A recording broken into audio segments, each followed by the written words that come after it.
Em nome do Pai, do Filho e do Espírito Santo. Amém. Amados irmãos e irmãs, é com muita alegria que nós estamos aqui para juntos estudar e meditar o Evangelho que a Igreja nos apresenta para esta segunda-feira da 18ª semana do Tempo Comum. O texto de hoje se encontra lá em Mateus 14, versículos de 13 até o 21, que nos diz assim: Naquele tempo, quando soube da morte de João Batista, Jesus partiu e foi de barco para um lugar deserto e afastado. Mas quando as multidões souberam disso, saíram das cidades e o seguiram a pé. Ao sair da barca, Jesus viu uma grande multidão. Encheu-se de compaixão por eles e curou os que estavam doentes.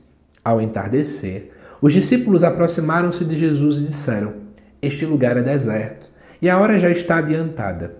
Despede as multidões, para que possam ir aos povoados comprar comida. Jesus, porém, lhes disse: Eles não precisam ir embora. Dai-lhes vós mesmos de comer. Os discípulos responderam: Só temos aqui 5 pães e 2 peixes. Jesus disse: Trazei-os aqui. Jesus mandou que as multidões se sentassem na grama. Então pegou os 5 pães e os 2 peixes, ergueu os olhos para o céu e pronunciou a bênção. Em seguida partiu o pão e deu aos discípulos. Os discípulos os distribuíram às multidões. Todos comeram e ficaram satisfeitos. E dos pedaços que sobraram, recolheram ainda 12 cestos cheios. E os que haviam comido eram mais ou menos 5.000 homens, sem contar mulheres e crianças. Amados irmãos e irmãs, me permitam não focar no fato em que Jesus está alimentando o povo, mas eu queria focar na postura dos discípulos. Por quê? A primeira leitura nós estávamos vendo ali posturas proféticas, a do falso profeta e de um profeta verdadeiro que não é omisso. No vídeo da primeira leitura, eu acabei tocando um pouco nesses aspectos com vocês.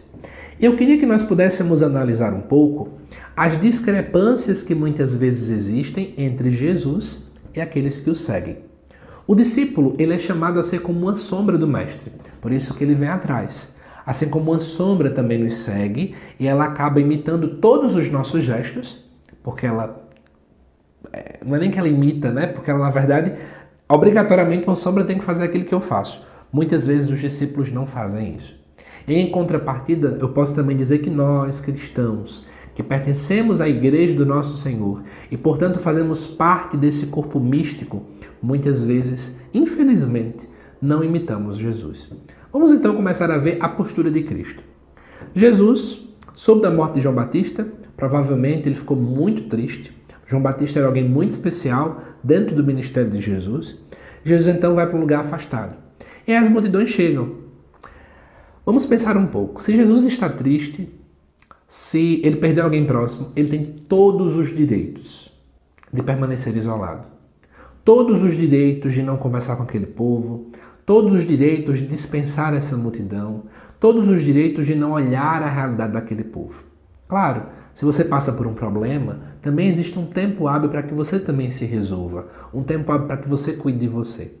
Mas é interessante percebermos que Jesus, mesmo diante disso, ele tem uma compreensão maior. Ele compreende que pode estar passando por um maior dilema. Existe uma missão, além dos dilemas que ele passa. Como é que eu posso adaptar isso para a nossa vida?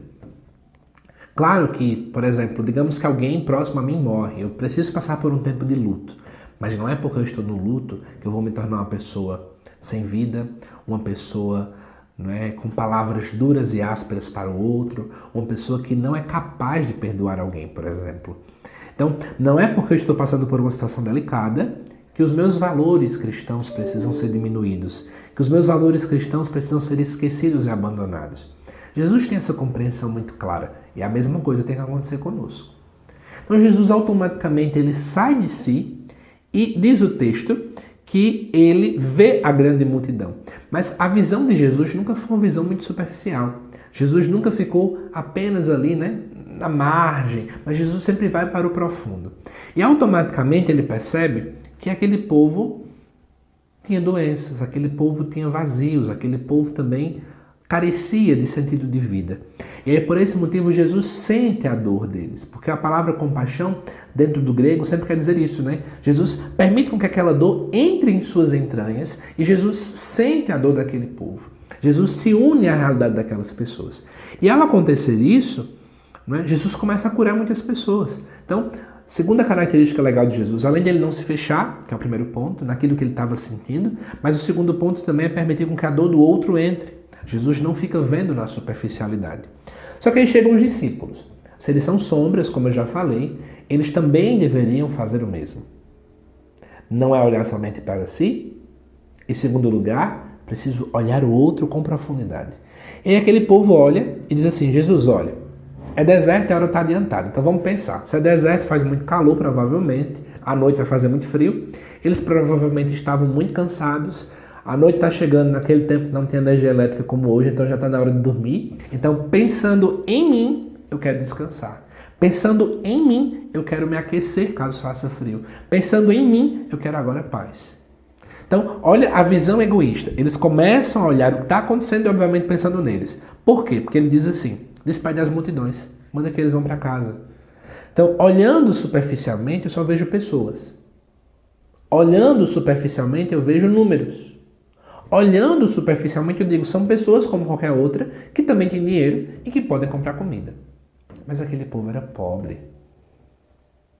Aquele povo que estava seguindo Jesus, muitos deles sofriam muitas atrocidades no aspecto financeiro pelo Império Romano. Eles não tinham condição de comer. Mas os discípulos não conseguem ver além.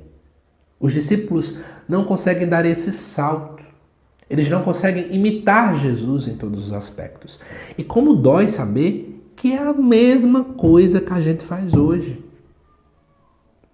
Muitas vezes, e aconteceu esse final de semana essa situação, fiquei sabendo de uma paróquia específica, que uma pessoa que era agente de pastoral cometeu suicídio. E aqui eu não estou julgando o pecado. Não é nem sobre esse assunto, gente, por favor. Mas eu estou pensando assim, quantas vezes existem tantas pessoas nas nossas paróquias que é apenas uma pessoa a mais. É um número. Sabe?